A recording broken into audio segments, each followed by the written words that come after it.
Ouais, c'est une Mishnah, on a dit qu'elle est très importante. Antiginos Issoro, ouais. Il nous dit Altio kavadim amshamshim et arav al menat lekabel pras, ela evu kavadim amshamshim et arav shelo al menat lekabel pras. Et après ça, il y en a écrit V'imora shamayim alechem. D'accord? Alors cette Mishnah, on a dit pourquoi elle est très importante, puisqu'il y en avait une question avant. Comment ça se fait qu'un employé fait un travail pendant toute la journée et il ne reçoit pas son salaire à la fin de la journée? C'est-à-dire même tous les employés qui font un travail à la fin du mois ou à la fin de la journée ou à la fin de la semaine, ils reçoivent leur salaire. Maintenant il vient, il le Tana, Antiginos Issoro, et il nous dit Altiou kavadim amshamshim et arav. C'est-à-dire, ne soyez pas comme des esclaves qui travaillent à Kadosh Baruch Hu pour recevoir un salaire. Et c'est très étonnant, ouais, cette Mishnah, puisque il y en a écrit quelques fois dans la Torah. On a dit, Kadosh Baruch Hu nous promet beaucoup de choses sur les mitzvot qu'on fait. Ouais, on a dit, c'est écrit. Alors pourquoi on doit le faire gratuitement sans recevoir un salaire? Ça, c'est une question qu'on se demande. C'est pour ça qu'il y en a écrit dans Pirkei Avot de Rabbi Nathan. Ouais, c'est un midrash. Pirkei Avot de Rabbi Nathan, d'habitude, il ajoute sur notre Mishnayot. Et il ajoute sur notre Mishnah, sur cette Mishnah, que Uscharo Kaful, c'est-à-dire le salaire de celui-là qui fait la Vodat Hashem sans recevoir le salaire, c'est sûr qu'on va recevoir, ouais. Mais on ne fait pas pour le salaire, on fait pas puisqu'on aime Akadosh Baruch Hu. Nous, on est shonim, comment on dit, on est différent des goïm. Ouais, il y en avait une histoire en Amérique, il n'y a pas longtemps, c'était une histoire qui est arrivée chez Rav Zilberstein, tout le monde en a entendu. Et c'était un goïm, il y en avait un juif qui était sur le quai du train. Les trains en Amérique, c'est à peu près comme le métro, ils sont en bas un peu. Ouais, vous connaissez le train qui est en bas, il est un peu, et le quai du train, il est plus en haut. Ouais, c'est pas Rakevet Akala, c'est pas tout dans le... Ouais, c'est comme le métro, je pense que dans le métro, c'est la même chose. Et en Amérique, il y en avait un juif là-bas, un Haredi, qui était sur le quai du train. Et je sais pas qu'est-ce qu'il y avait, mais il est tombé. Ouais, il est tombé sur les rails. Quelques minutes avant que le train arrive. Maintenant, s'il est tombé, il pouvait pas se lever. Il a dû recevoir un coup et il n'a pas réussi de se lever. Et maintenant, il lui reste 60 secondes pour que le train arrive. Donc, qu'est-ce qu'il fait? Il va perdre sa vie. Il était venu, il y en avait là-bas un noir. Il a sauté sur les rails. Il a attrapé un immense noir, un grand 2 mètres, je sais pas, en Amérique. Il a pris avec sa main. Et il a jeté sur le quai du train, il s'est assis il a continué à attendre sur le train. Tout le monde était très étonné. Quoi? Comment tu as fait? Et tu l'as sauvé, la vie. Même les journaux, ils sont venus, Katavim, comment on dit? Les journalistes sont venus pour lui demander comment ça se fait qu'il a fait quelle route et tout. Quand ils lui ont demandé, vous savez ce qu'il a dit? Il a dit, j'ai fait le compte. Si ce juif il restera là-bas, c'est-à-dire que le train va l'écraser. Et c'est-à-dire qu'il y en aura une grève maintenant de quelques minutes et je vais perdre mon travail. Et moi je suis un meltzar, comment on dit, un serveur dans un restaurant. C'est-à-dire combien je reçois par heure? 10 $. Je perds 2 heures maintenant, c'est-à-dire je vais perdre 20 $. Il a sauvé ce juif. Ça c'est rien qu'un goy, ouais, qui peut demander pourquoi je sais cette histoire. Ils ont envoyé à Rav Zilberstein qui s'il veut lui donner de l'argent pour Akaratatov, est-ce qu'il doit lui donner, puisque c'est pas vrai qu'il voulait sauver, rien qu'il voulait se sauver. Mais c'est un goy. Mais même, il voulait aussi sauver une vie. Hein, quand ils lui ont demandé, il a pas dit ça. Ouais, il a dit clairement, il a dit qu'il veut son travail, ouais, il veut gagner encore 2 heures. C'est-à-dire, il s'en fout. Mais ça, c'est un goy. Un goy d'habitude, il pense rien qu'à lui. Rav Galinsky, il a raconté une fois qu'il y en avait un goy chez Shabbat. Ils ont emmené un goy puisqu'il y en avait de l'obscurité, il n'y en avait pas de la lumière pendant Shabbat. Maintenant, comment on amène un russe qu'il allume la lumière? Pourquoi il va venir? On lui dit, t'as un peu de vodka. Un peu de vodka, rien qu'il entend de la vodka, il se tremble, on dit, se trouble, mitbalbel, ouais. Et il est venu. Il lui a allumé la lumière, il a dit, il fait un peu du noir ici. Il fait yesh rocher, il a dit. C'est comme ça, il a allumé la lumière. Il lui a donné le vodka, rien qu'il a fini de boire le vodka, il a éteint la lumière et il est sorti. Ça c'est un goy, ouais. Un goy il pense pas, c'est un goy il pense d'habitude rien que sur lui. une fois il y en avait une discussion entre le Comer et le Rav dans une ville qui s'appelait Rav Shimshon Shtershon. C'est une histoire très connue, Mistama, vous connaissez. Il y en avait une discussion entre les deux. Ouais, toujours il y avait des discussions entre le Comer et les Juifs. C'est quelque chose que... Une fois, il y avait un Comer qui a attrapé un Juif. Il lui a dit qu'il lui fait le Tvila les Notzrut. Vous savez c'est quoi? Ouais, Tvila les Notzrut, c'est qu'il soit chrétien. Alors il a dit au Rav, dis-moi, qu'est-ce qu'il faut faire pour être chrétien? Il a dit, c'est simple. Il faut que tu ne manges pas de poisson pendant Shabbat. Shabbat, le poisson, c'est du manger qui est juif. Tu ne manges pas de poisson, tu deviens chrétien. Il a dit, ah oui, d'accord, pas de problème. Et combien je reçois? Tu reçois 3000 shekels par mois. 3000 shekels, c'est pas mal sans manger du poisson. Alors je dis, comment on devient chrétien? Il a dit, c'est simple, il lui a pris de l'eau. Il a dit, tu es chrétien 3 fois. Et ça y est, il est devenu chrétien, misken. Et chaque Shabbat, une fois un Shabbat, il est venu, le curé, il a vu de la fenêtre, ouais, il a vu qu'il mange un poisson, un saumon. Tout de suite, il est rentré à la maison, il dit, c'est quoi ça? C'est quoi ça? Tu vois que tu manges du poisson? Il dit, non, c'est pas un poisson. Il dit, mais regarde bien, c'est du saumon. Il a dit, non, j'ai pris ce poisson-là, je lui ai jeté de l'eau 3 fois. Je lui ai dit, c'est pas un poisson, c'est pas un poisson. Okay. Alors ça, c'est un goy. Alors pourquoi je vous ai raconté? Il y en avait un curé dans l'époque de Rav Shimshon Shtershon. Et ici, il y en avait beaucoup de discussions jusqu'à que le roi il a dit, ça y est, c'est fini, il faut montrer qui est-ce qui est plus intelligent. Qu'est-ce qu'il a fait le Rav? Il a fait une seouda, il a demandé de faire un repas. Et il a donné un repas aux goïms. Chacun, il avait une grande cuillère et une grande, comment ça s'appelle, mazleg? Une fourchette. Ouais, des grandes fourchettes. Avec des grands couteaux, ils devaient manger avec ça, chacun 1 mètre. Attends, comment on en avec 1 mètre? Comment on attrape, on le fait rentrer dans sa bouche? C'est très dur de le faire. Ah, ça c'était les goïms, ils n'ont même pas pensé sur ça. Ouais, ça c'était goïms. C'est-à-dire ils ont commencé à manger, ils ont mangé, mais à la fin, tout le monde a essayé de manger, ils n'ont pas réussi. À la fin, comme elle a raconté, quand ils ont fait rentrer les Juifs, qu'est-ce qu'ils ont fait? Chacun a pris la fourchette de lui, a donné à l'autre. Ouais. C'est-à-dire celui-là qui était, comment on dit, devant lui, en face de lui. Ouais, c'est-à-dire, ça c'est la marshava, ouais, moule, ouais, la marshava d'un Juif. Ouais, un Juif, toujours, il pense sur l'autre. Un goy, toujours pense sur lui. Et ça, c'est la différence. C'est pour ça, si on fait, nous, on a dit, quand on fait quelque chose de Avat Hashem, on le fait de tout le cœur. Et ça, c'est notre Mishnah qui nous dit qu'à la fin, Akadosh Baruch Hu nous donne le salaire. Il faut savoir, si on fait des choses, des fois qu'on n'est pas obligé de faire, ouais, ça c'est, on montre comment on aime Akadosh Baruch Hu. Et des fois, Akadosh Baruch Hu, il n'est pas obligé de nous donner. Tout le monde sait l'histoire avec Rav Shlomo Zalman Auerbach. Il y en avait une femme qui est venue chez lui, qui n'avait pas des enfants 10 ans, peut-être plus. Mais elle est venue chez lui, elle a dit, Kvod Arav, tous les docteurs ont dit qu'il n'y a rien à faire. Alors à la fin, elle a commencé à pleurer, elle a dit, le Rav, qu'est-ce que je peux faire? Il lui a dit à la fin, Kadosh Baruch Hu n'est pas obligé de te donner des enfants. Quand elle est devenue de sortir, alors il a appelé, elle a dit, elle pleurait, elle était très triste que le Rav lui a dit qu'il n'y a rien à faire.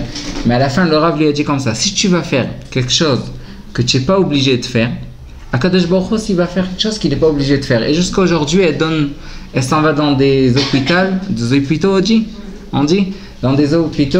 Et qu'est-ce qu'elle fait? Elle donne aux malades des sucreries, des cadeaux. C'est-à-dire, elle fait des choses qu'elle n'est pas obligée de faire. Ouais? C'est-à-dire, si on fait quelque chose que Me'avat Hashem, et ça c'est le Tana d'ici qui nous dit, ouais, que si on fait quelque chose qui est Me'avat Hashem, alors on reçoit sur ça le salaire. Même si ce n'était pas écrit dans la Mishnah, mais c'est écrit dans Avot de Rabbi Nathan, que le salaire il est kafoul, c'est-à-dire il est troublé. On dit doublé, ouais.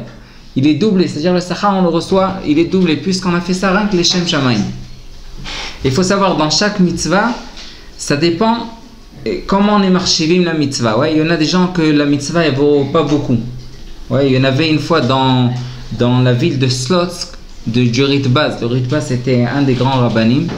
Et il y en a une époque, et chez le Ritbaz, il y en avait une histoire comme ça dans sa ville.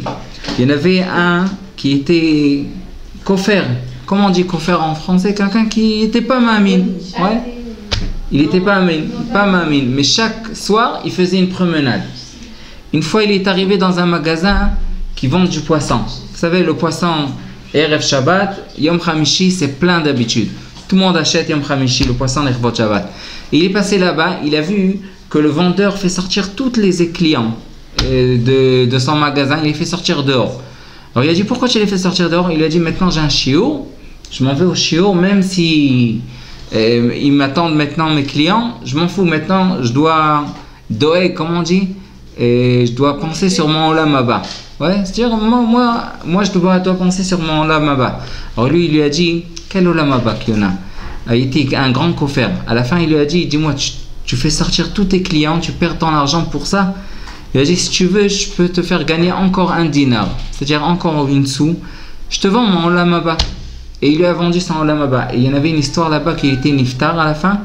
Et à la fin, il est venu chez sa femme, cet homme-là. Il lui a dit qu'en haut, ils ne veulent pas lui donner le olam haba. Pourquoi il a vendu son olam haba avec un dinar? Cette histoire, elle est un peu longue, ouais. Mais à la fin, il y avait le Ritbaz qui a fait un din Torah dans le Bet HaKnesset. Et dans le din Torah, il leur a dit... Il a entendu tous les côtés, c'est-à-dire celui-là qui vendait du poisson, il a dit qu'il n'est pas prêt de le revendre. Puisqu'il a acheté le olam haba de ce docteur-là, c'était un docteur. Et il a pensé qu'il a beaucoup de srouillots, ce docteur qu'il a sauvé beaucoup de gens. Il veut son olam haba, il ne veut pas le rendre. Et sa femme, la femme du docteur, elle a dit qu'il est venu dans le rêve 3 fois, il a demandé qu'il revende le olam haba. À la fin, ce qu'il y avait, le Ritbaz, il a dit que les deux, ils ne reçoivent pas le olam haba, puisque chacun a vendu, il a vendu pour un dinar, c'est-à-dire il a montré que son olam haba, il vaut rien qu'un dinar, ça vaut rien du tout. C'est-à-dire ça dépend quel ashka, c'est-à-dire combien on fait des efforts pour les mitzvot qu'on fait. C'est-à-dire on peut faire des efforts sur une mitzvah, mais si on fait plus d'efforts, c'est-à-dire que cette mitzvah, elle vaut beaucoup plus. Ouais, il y en avait quelqu'un en Amérique qui a fait sortir pour faire un achat filin $10 000. Comment ça se fait? Il a oublié cette filine un jour qui neigeait. Il neigeait beaucoup dans ce jour-là. Il a oublié cette filine au Bet HaKnesset. Il a téléphoné à la mairie. Il leur a demandé s'il peut venir pour enlever la neige pour qu'il passe au Bet HaKnesset. À la fin, ils lui ont dit à la mairie, non. Nous, on fait sortir la neige rien que dans des routes qui sont merkazières. Comment ça s'appelle? Centrales. Mais chacun pour lui, c'est-à-dire chacun il doit enlever la neige qui est dans son de Bamavar chez l'autre, c'est-à-dire dans son passage, ouais. Alors il a téléphoné au Rav, qu'est-ce qu'on peut faire? Le Rav lui a dit, ça dépend, si tu as de l'argent, tu dois faire sortir de l'argent. À la fin, il a appelé quelqu'un de la mairie, il lui a payé $10 000 pour qu'il amène un tracteur qui lui enlève toute la neige qui était dans le passage. À la fin, mais il lui a dit, le Rav, à la fin, il a montré que sa mitzvah, elle vaut $10 000. C'est-à-dire, c'est pas une mitzvah, c'est une mitzvah qui vaut $10 000 à la fin. Même si c'est beaucoup de l'argent, mais il a montré combien ça vaut une mitzvah. Alors ça, c'est dans la Mishnah chez nous, c'est ce qu'il faut savoir à la fin, que ça dépend, le sachar, c'est-à-dire qu'on fait la vodat Hashem pas pour recevoir notre salaire. Ouais, même s'il y en a écrit dans la Gemara, celui-là qui donne une tzedaka, c'est une Gemara Masref Sachim d'Afred, celui-là qui donne une tzedaka pour montrer pour que son fils soit guéri ou pour recevoir l'olam haba, c'est une bonne tzedaka. Ouais, c'est-à-dire, il fait ça al-menat le kabel sachar, ça veut dire il demande à Kadosh Baruch Hu pour que son fils se guérit. Alors ça, c'est une très bonne tzedaka, il y en a écrit dans la Gemara, c'est une bonne tzedaka. Mais c'est pour ça que j'ai dit, le Tana, il parle pas maintenant sur ça. Il parle sur une darga qui est plus haut de ça. Quelqu'un qui fait une mitzvah, même sans recevoir le sachar, puisqu'il sent qu'Akadosh Baruch Hu lui donne tout, ouais. Il sent qu'Akadosh Baruch Hu lui donne la santé, les enfants, la femme, tout ce qu'il lui donne, ouais, à la fin ça vient d'Akadosh Baruch Hu. Top. Finalement, il n'y a pas du temps. C'est vrai, tout à l'heure, vous avez raconté l'histoire du noir qui a sauvé l'homme, juste parce qu'il ne voulait pas perdre $20. Ben, finalement, nous, on va dire parfois on oublie de faire la Amazon, et quelques heures plus tard, on dit bon, on met 5 shekels à la tzedaka, mais non, on ne met pas du tout 5 shekels à la tzedaka pour aider les gens qui sont pauvres, on met juste pour ne pas avoir une avéra, du coup on est pareil. Quoi, on donne une tzedaka pour pas avoir une avéra du Birkat Amazon? Bon, pas trop la matrotte, donc du coup pas Birkat Amazon, mais parfois oui, quand on oublie de faire un truc, on met la tzedaka. Un jeûne pour la place d'un jeûne. D'accord, c'est aussi une mitzvah, quel est le problème? Parce que en mettant la tzedaka, on a juste pensé à nous-mêmes, on a juste pensé à... Ouais, c'est aussi un sachar, c'est ce que j'ai dit, c'est pas une stira, c'est-à-dire il n'y en a pas ici c'est le Tana d'ici nous dit, même si on le fait, c'est bien, ouais. Mais si on veut un sachar qui soit doublé, ouais, même si c'était pas écrit dans la Mishnah, mais le Tana a répété 2 fois, j'ai dit que c'était écrit dans la voie de Rabbi Nathan. Si on veut que le sachar soit doublé, c'est-à-dire on ne fait pas pour le sachar, c'est-à-dire on fait puisqu'on aime Akadosh Baruch Hu. Il y en a des fois qu'on fait les mitzvot puisqu'on veut faire une kapara sur quelque chose, et il y en a des fois qu'on fait une mitzvot, des mitzvot puisqu'on aime Akadosh Baruch Hu. Ça doit venir de nous, c'est-à-dire si on sent qu'Akadosh Baruch Hu nous donne tellement, on fait les mitzvot, la tfila c'est une autre tfila, c'est pas une autre, on fait la tfila puisqu'on est obligé. On fait la tfila puisqu'Akadosh Baruch Hu nous donne sur ça un salaire. Des fois on doit faire une tfila parce qu'on doit sentir toute seule qu'Akadosh Baruch Hu nous donne tellement de choses qu'on doit lui dire merci. Alors ça c'est une autre mitzvah, c'est-à-dire si on va donner une tzedaka, il y en a une tzedaka qui soit pour que soit une kaparat avonot, ouais, et il y en a une autre tzedaka qu'on le donne puisqu'on aime Akadosh Baruch Hu, on aime faire les mitzvot. Et ça c'est 2 choses. Il n'y a pas de tzedaka qu'on donne parce qu'on veut aider tout simplement ceux qui ont besoin. Ça c'est une vraie tzedaka, ouais. C'est une vraie tzedaka de donner, même sans recevoir une échoua. Aujourd'hui, c'est partout, il y en a écrit Taramti Venoshati, ouais. C'est-à-dire, on donne une tzedaka, on veut une échoua, on veut quelque chose, ouais. On s'en va des fois à Zvil, il y en a là-bas, Sheni, Hameshi, Sheni, vous savez. Il y en a beaucoup de zgoulot aujourd'hui, c'est vrai. Mais à la fin, si on va, on fait la zgoula pour recevoir quelque chose, tu sais bien. Ouais, c'est très bien aussi. Mais des fois, on fait quelque chose puisqu'on aime Akadosh Baruch Hu. On fait des choses qu'on n'est pas obligé de les faire. C'est ce que j'ai raconté. Des fois, on donne $10 000 pour les tefilines. C'est vrai qu'on n'est pas obligé de donner $10 000 pour les tefilines. Ouais. Il y en a des choses qu'on n'est pas obligé de faire, mais quand on n'est pas obligé de faire, des fois, on reçoit plus. Akadosh Baruch Hu aussi nous donnera des choses qu'il n'est pas obligé de nous les donner. Ouais. Une fois, il y en avait c'était pas longtemps, il y en a 3 ans, qu'il y avait un frère qui a fiancé sa fille. Il avait 600 000 shekels dans son batik, ouais, dans sa valise, dans sa sacoche. Et lui, il est parti à Haïfa.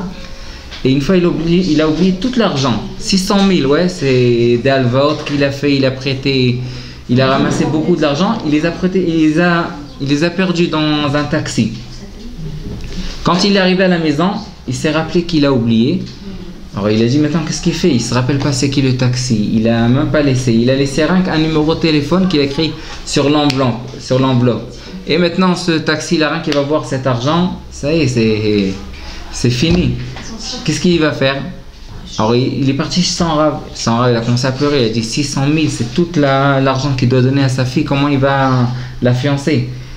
Alors le Rav lui a dit comme ça, si tu feras quelque chose que tu n'es pas obligé de faire, Akadosh Baruch Hu fera avec toi un est que tu ne seras pas obligé de faire. Comme ça, il lui a dit. Et à la fin, il est parti. Et qu'est-ce qu'il a fait? C'était juste avant Yom Ha'atzmaut. Yom Ha'atzmaut, c'est un jour que il n'y en a pas de travail. Ouais. Mais la moitié, en fait, il y en a beaucoup de Barbirav des Chadioma, ça s'appelle dans la Gemara. Barbirav, c'est un jour d'être un mitracham d'un jour. Ouais. Il y en avait un Tana comme ça, un Moura, qui partait 6 mois pour étudier et retournait 6 mois. Ça s'appelle un jour, Barbirav de Chadioma. Alors qu'est-ce qu'il a fait? Il a fait des annonces qu'il y en avait écrit Barbirav de Chadioma, et d'un autre côté, il y en a écrit barbecue. Ouais, c'est-à-dire Barbirav, barbecue, comme ça il a fait du manger. C'est-à-dire, il a écrit comme ça dans les annonces que la moitié de la journée, il y en a du manger dehors et il y en a des shiurim dans le Beta Knesset. Il a pris un Beta Knesset, c'est quelque chose qu'il n'est pas obligé de le faire. Le même jour qu'il a fait ce Yom Shekulo Torah, à la fin de la journée, il a reçu un téléphone. Ouais, c'était un miracle. Il a reçu un téléphone. C'était qui? C'est celui-là du taxi. Ouais, il lui a téléphoné, il lui a dit s'il a perdu quelque chose, il lui a dit oui. Il est venu, il a vu un Rav à côté de lui. Alors il a dit au Rav, raconte-lui. Alors le Rav il lui a dit que chaque jour il monte dans ce taxi-là, il lui dit une petite halakha. Et ce jour-là, ce jour-là de Yom Ha'atzmaut, il a dit attends, il y en a une halakha que celui-là qui vole de l'autre, alors Choser Begilgul, c'est-à-dire il retourne sur un chat ou sur un. Alors il lui a dit, s'il a volé quelquefois, il a dit Akadosh Baruch Hu, il a même un zoo, si tu veux, il va retourner sur un chien, sur un. Et lui, il a commencé à avoir peur. Alors il a dit, ouais, je te dis la vérité, j'ai trouvé une enveloppe, il y en a 2 semaines, et il y en a un numéro de téléphone. Si c'est comme ça, tu prends, tu lui téléphones maintenant. Il lui a téléphoné, il a rendu l'argent. C'est 600 000 shekels, ouais. C'est-à-dire 2 semaines, il lui a pas téléphoné. à la fin il a téléphoné. C'est-à-dire si on fait des choses qu'on n'est pas obligé de faire pour Akadosh Baruch Hu, à la fin Akadosh Baruch Hu peut faire avec nous des choses que aussi il n'est pas obligé. Alors ça, c'est Atio Kavadim Shamshir. Si on commence Bezrat Hashem maintenant le Barthénoura, d'accord, dedans. J'espère que vous avez des Pirkei Avot, celui qu'il a besoin, il y en a ici encore un. Pirkei Avot. Et on va parler après quelques mots sur Hirat Shamayim. Puisque j'ai une question ici et j'ai besoin de votre aide. Et Bezrat Hashem, si vous me donnez une réponse, ça sera un moment très très bien. D'accord? Alors il nous dit comme ça le Barthénoura. Pras. C'est quoi pras? La shon erech. Erech c'est une value. D'accord? Value, combien ça vaut? La shon erech. Erkecha metargeminan pour sena. Ouais, comme ça on explique en aramien, c'est pour sena. Ou mashadam noten le mishavadoto. Ouais, c'est ce que l'homme donne sur quelqu'un qui l'a travaillé. Veu eno chayav bedin liten lo klum. Ouais, il n'est pas obligé de lui donner, mais il lui donne. Kemo ma sheiten adam livno katan ou lishto leavdo. Mais pne korot roach shasulo. Des fois, on n'est pas obligé de donner à quelqu'un. C'est-à-dire que c'est comme notre femme, nos enfants, qu'on leur donne de l'argent. Des fois, on n'est pas obligé de leur donner, mais ça nous fait du bien. La même chose, on travaille à Kadosh Baruch Hu. Ça nous fait du bien de le travailler. D'accord? Va filou les chakot, les tkot pras kaze lo yavod. Ah, les tikvat, ouais. C'est quoi tikva? Même si il veut, ouais. Pras kaze lo yavod adam et boro et la me'ava bilvad. On a dit le premier chelek, comment on dit la première partie de la Mishnah, c'est avodat Hashem me'ava. Et la deuxième partie, c'est maintenant, c'est avodat Hashem mir'a, ouais, d'avoir peur. Vehi mora shamayim alechem, afal pishata oved me'ava, même si je travaille à Kadosh Baruch Hu me'ava, avod gamken mir'a. On est obligé de travailler à Kadosh Baruch Hu même mir'a. Comment on dit mir'a en français, d'avoir peur? Hein? Crainte? La crainte. Pourquoi? Shaoved me'ava zariz be mitzvot assez. Celui-là qui fait avodat Hashem me'ava, alors lui il fait beaucoup de mitzvot assez. Assez ce qu'on doit faire. Ve'oved me'ira nizar me mitzvot lot assez. Celui-là qui craint et qui fait la avodat Hashem de crainte, on dit, alors il a peur de faire des mitzvot lot assez. C'est-à-dire ce qu'on ne doit pas faire. La verot. Ve'nimtzet avodato shlema. Alors une avodat Hashem qui est shlema, qui est entière, ouais, une bonne avodat Hashem, c'est des deux côtés. De être oved Hashem me'ava et d'avoir crainte aussi. Vechen amrou chazal avod me'ava, avod me'ira. Sheim bata liv'ot, ouais, si on vient donner un coup de pied, chaz v'shalom, d'achata yare, on doit avoir peur d'Akadosh Baruch Hu. Ve'en yare boe. C'est-à-dire celui-là qui a peur d'Akadosh Baruch Hu, alors il ne fait pas des averot. Et ce qui est écrit. Maintenant la question que j'ai, tout le monde sont obligés de me répondre. Essayez de répondre, fachot. Toujours on dit Hirat Shamayim, ouais. On dit Hirat Shamayim. C'est quoi Hirat Shamayim? Comment on le traduit? La crainte, avoir peur de Dieu? Du ciel. Non, du ciel. Ah, du ciel. Ouais. Avoir peur de punition. C'est la même chose. C'est vrai, ouais. C'est ça l'explication. Mais pourquoi il y en a écrit maintenant Hirat Shamayim? Pourquoi on dit Hirat Shamayim? Hirat Shamayim, d'avoir crainte du ciel. On doit avoir crainte de qui? Parce que le ciel est au-dessus. La Kadosh Baruch Hu. C'est pas Kadosh Baruch Hu le ciel. Bah non. Si. Non. Mais non, C'est pas Kadosh. Ça pleut sur nous des émissions. Comme de la grosse grêle. On ne peut pas vraiment avoir peur de la chaîne. Hein? On ne peut pas vraiment avoir peur de la chaîne, parce que c'est Et du ciel, on peut avoir peur? Et on dit le Tana, il nous dit comme ça. Vehi mora shamayim alechem. Ouais, comme quand on dit Hirat Shamayim, que ça soit mora, la crainte du ciel sur nous. Peut-être parce que quand le ciel c'est ce qu'il y a au-dessus de nous, donc pour nous rappeler que la chaîne est au-dessus de nous. Ça aussi, ouais, c'est vrai, c'est très vrai, c'est vrai, mais c'est pourquoi ils ont peur de le dire Hirat Hashem directement. Hirat Hashem. Ah, parce qu'il y a une limite, il faut avoir peur de genre. Hachem c'est de partout et Shamayim c'est juste en haut et du coup il faut avoir une limite. Alors, c'est pas une limite, ouais, le ciel c'est. Il faut pas, c'est pas là, c'est en haut. Ça, mais Hachem est le kolaretz kevodo, ouais. Ça, c'est Hachem, il est de partout, ouais. Parce que Hachem ne veut pas qu'on ait peur, peut-être. Mais ça va, peut-être c'est pas avoir peur de Hachem. C'est aussi vrai, c'est aussi vrai. Tout ce que vous dites, c'est. Hein? Je pense que quelqu'un au-dessus de nous pendant les yeux. J'ai pas compris. Non, tout doucement, ouais. Ouais. Il faut comprendre qu'il y a quelqu'un au-dessus de nous. Ouais, c'est vrai.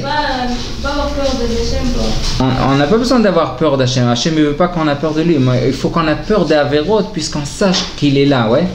Alors, c'est-à-dire, quand on voit le ciel, c'est vrai que ce que vous disiez, c'est vrai que Akadosh Baruch Hu veut pas qu'on a.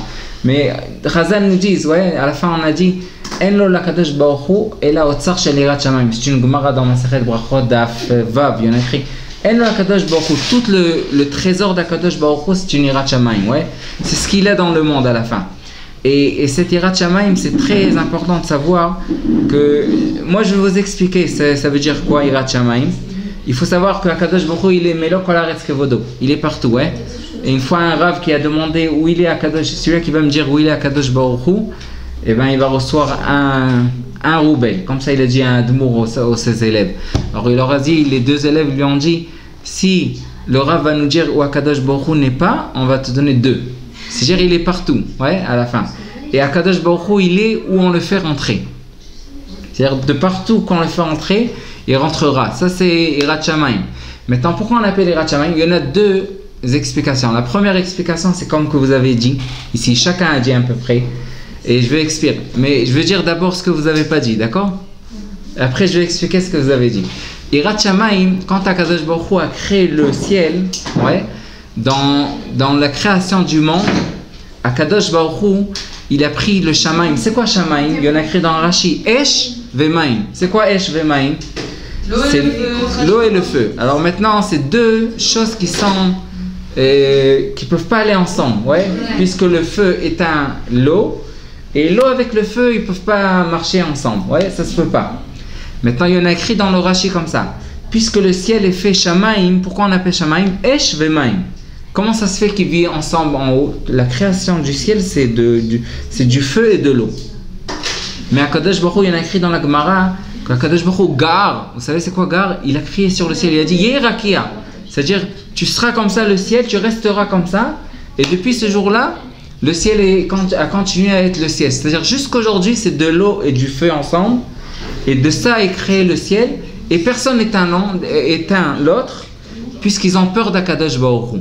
Alors il nous demande à Kadosh Baruch Hu, comme que le ciel, quand je l'ai créé, il est resté le ciel, ouais, le ciel, il est resté le ciel jusqu'à maintenant. Alors c'est-à-dire, je demande une Yirat Shamayim, pas un jour Yirat Shamayim, un jour ou une pas sans Yirat Shamayim. Kadosh Baruch Hu nous demande une Yirat Shamayim qui restera toujours. Ouais, c'est quelque chose, kavua, c'est comme le ciel. Ve'imora Shamayim alechem, comme le ciel, c'est quelque chose que il a eu peur d'Akadosh Baruch Hu jusqu'à aujourd'hui, c'est-à-dire à la fin, le ciel, c'est un exemple pour nous. Ouais, c'est pas quelque chose que. C'est un exemple pour nous montrer c'est quoi, comment avoir peur d'Akadosh Baruch Hu. Alors, Ve'imora Shamayim, c'est compris? Ouais, ce pirouche, ça c'est le deuxième pirouche, c'est comme que vous avez dit, et c'est écrit dans le Rambam. Ouais, il y en a écrit dans le Rambam que Yirat Shamayim, c'est quand on mitbonenim. Comment on dit mitbonenim? C'est-à-dire, hein? Introspection. Introspection, c'est compliqué. C'est-à-dire une bonenoute, comme que si on s'assoit, on regarde la bria, ouais, la création, on a une Yirat Shamayim. Ouais, si on regarde les maisons, d'habitude on dit, ah, cette maison-là, c'est lui qui l'a construit. Si on voit un arbre, ouais, hein? C'est si on va voir la nature. Oui, justement, c'est voir la nature. Ça nous amène une Yirat Shamayim. C'est-à-dire les bonnets sur la nature, ça nous amène une Yirat Shamayim. Alors ça, il faut savoir, une fois on est sorti au zoo, c'était Yom Hamishi, ouais, Yom Hamishi. Ils m'ont demandé, chez nous à la Yeshiva, ils m'ont demandé où sortir Yom Hamishi. Je leur ai dit, Yom Hamishi, Akadosh Baruch Hu a créé les animaux, on sort au zoo. Ouais. Quand on est sorti au zoo, on a vu là-bas, à Ramat Gan, il y avait là-bas un Nesher. Vous savez c'est quoi un Nesher? C'est un aigle, immense aigle. Ouais. Et sur chaque chose, il faut savoir quand on mitbonenim, c'est-à-dire quand on commence à penser sur la création d'Akadosh Baruch Hu, ça peut nous amener une Yirat Shamayim. C'est-à-dire, il y en a écrit dans la Gemara que l'aigle, c'est Melech HaChayot, c'est-à-dire c'est le roi de toutes les. Ouais, l'aigle c'est immense. Mais non, c'est le lion, Melech HaChayot. Comment? Oui, c'est l'aigle. C'est le lion. C'est quoi le lion? Non, le lion c'est des animaux. On a 2 choses dans la. Ouais, sur les oiseaux, c'est Melech HaChayot, c'est le Nesher, ouais. C'est-à-dire lui, il peut monter le plus haut. Quand il y en a écrit que le Nesher, il monte haut, puisqu'il peut voir de loin. Ouais, Kadosh Baruch Hu l'a donné un peu. Mais il y en a écrit dans la Gemara Masechet Shabbat, Daf Ayin Zayin, il y en a écrit qu'il y en a un petit oiseau qui s'appelle Snonit. Ouais, un tout petit oiseau. Il rentre en dessous ses aigles, de l'aigle, en dessous de, pas, en dessous des ailes, comment on dit, des ailes, ouais, en dessous des ailes de l'aigle. Il rentre là-bas et il ne peut pas bouger. C'est comme un avion aujourd'hui qu'ils ont peur que les oiseaux arrivent, c'est la même chose. Ouais, il y en a écrit dans la Gemara, Tzipor Katan. Et lui, il a très peur de ce petit. C'est-à-dire, et le Maharsha qui écrit que Akadosh Baruch Hu, pourquoi il a fait ça? Puisqu'on doit apprendre nous-mêmes que des fois l'homme pense qu'il est le roi, il est le roi dans ce monde-là. Il fait ce qu'il veut. Et à la fin, Akadosh Baruch Hu lui dit, j'ai une petite chose qui peut t'enlever. Ouais, comme c'était chez Titus, ouais, qu'il est rentré chez lui, une mouche qui est rentrée dans sa tête et il a fait du bruit 7 ans là-bas. Mais à la fin, Akadosh Baruch Hu dit à l'homme, ne crois pas que tu peux faire toi, même si tu es le plus riche dans le monde, à la fin, Akadosh Baruch Hu peut t'envoyer une petite chose et il peut le faire tomber. Alors ça, c'est Snonit. Ouais, il y en a écrit dans la Gemara que l'aigle, chaque 10 ans, il monte en haut jusqu'à presque à côté du soleil et il fait brûler toutes ses plumes et après il se crée encore une fois. Ouais, chaque 10 ans. Ouais, c'est pour ça qu'on dit dans le Teilim, dans Perek Uf Gimel, parce qu'il y en a écrit Titradesh kanesher neoraichi. C'est-à-dire, Am Israël sont comme l'aigle qu'on doit se renouveler, on dit? Ouais, renouveler. Alors ça Kadosh Baruch Hu qui nous demande. À la fin, ouais, après 100 années, alors il monte en haut, il se brûle et c'est tout. Ouais, il tombe, ouais, c'est pas toute sa vie, ouais. C'est chaque 10 ans il se change, mais à la fin ça arrive après 100 années, c'est ce qu'il fait, ouais. Alors, mais c'est écrit, ouais, on apprend des fois, c'est ce que je vous ai rien que donné une petite exemple, ouais. Une fois il y en avait en Belge, et il y en avait là-bas un zoo, et qu'est-ce qu'ils font pour lui donner à manger, le lion? Il faut rentrer dans son clouve, comment on dit chez le lion? Sa cage. Dans sa cage, il faut rentrer un arnevet, comment on dit? Un lapin. Ouais, il faut rentrer un lapin, et qu'est-ce qu'il fait? Le lion, il crie. Rien qu'il crie, le lapin ne peut pas bouger. Ça c'est rien qu'une dougma, ouais, un exemple pour Yirat Shamayim. C'est quoi une Yirat Shamayim? Ouais, c'est Yirat Shamayim, c'est quelque chose qui doit venir de nous. Ouais, même les filles de Paro, ils avaient une Yirat Shamayim. Il écrit Vatirena meyaldot et Elokim. Ils avaient peur et Zachou, sur ça ils ont reçu un salaire. Mais à la fin, c'est ce qui fait le lion. Il a crié une fois, comment on dit le lion qui crie? Il y en a rugi. Il a rugi, ouais, une fois, et le lapin ne peut pas bouger. C'est-à-dire, il a laissé maintenant, après quelques minutes, il est venu, il a mangé. Top. Mais ça s'appelle une vraie Yirat Shamayim. Alors, on a appris ici aujourd'hui que Yirat Shamayim, c'est deux choses, ouais. Une des choses, c'est quelque chose qui ne bouge pas, reste la même chose, comme que le ciel est resté la même chose, puisqu'Akadosh Baruch Hu lui a dit, Esh ve'Maim ensemble. Et la deuxième des choses, c'est de voir de la créature d'Akadosh Baruch Hu. Mais c'est comme que vous avez dit, ouais. Ça veut dire à la fin, si on voit le ciel, ça nous amène une Yirat Shamayim. Quand on sort dehors, si on voit des maisons, c'est des gens qui les ont construits. Si on voit des arbres, c'est aussi, ouais, la créature. Mais la vraie créature qu'on voit, des fois on voit les gens qui mettent l'arbre, c'est pas la même chose comme. Mais le ciel, c'est rien qu'Akadosh Baruch Hu. Ouais, c'est quelque chose qui nous donne de la Yirat Shamayim. Il y en a écrit quelques sfarim que ceux-là qui veulent Yirat Shamayim, qui regardent dans le ciel. Il y en a écrit dans Sefer Daniel, il y en a écrit qu'il montait chez lui dans le toit, et le toit était fait plein de fenêtres. Et quand il faisait la tefila, il regardait en haut dans le ciel, ça lui donnait de la Yirat Shamayim. Alors c'est écrit à la fin. Alors ça c'est Yirat Shamayim, d'accord? Alors vous vous rappelez, Bezrat Hashem, ça sera dans le Mifran, c'est quoi Yirat Shamayim, d'accord? Pas un Mifran, c'est quelque chose de petit. Quelques shayla, d'accord? Quelques questions, c'est pas... Alors Yirat Shamayim, c'est regarder dans le ciel? Hein? Non, deux choses on a dit. Yirat Shamayim, c'est où? C'est comme le ciel qui... Il y a Kadosh Baruch Hu lui a crié, il restera la même chose. C'est-à-dire, c'est pas un jour qu'il est comme ça, un jour qu'il est comme ça. C'est-à-dire, une Yirat Shamayim, c'est quelque chose qui restera avec lui toujours.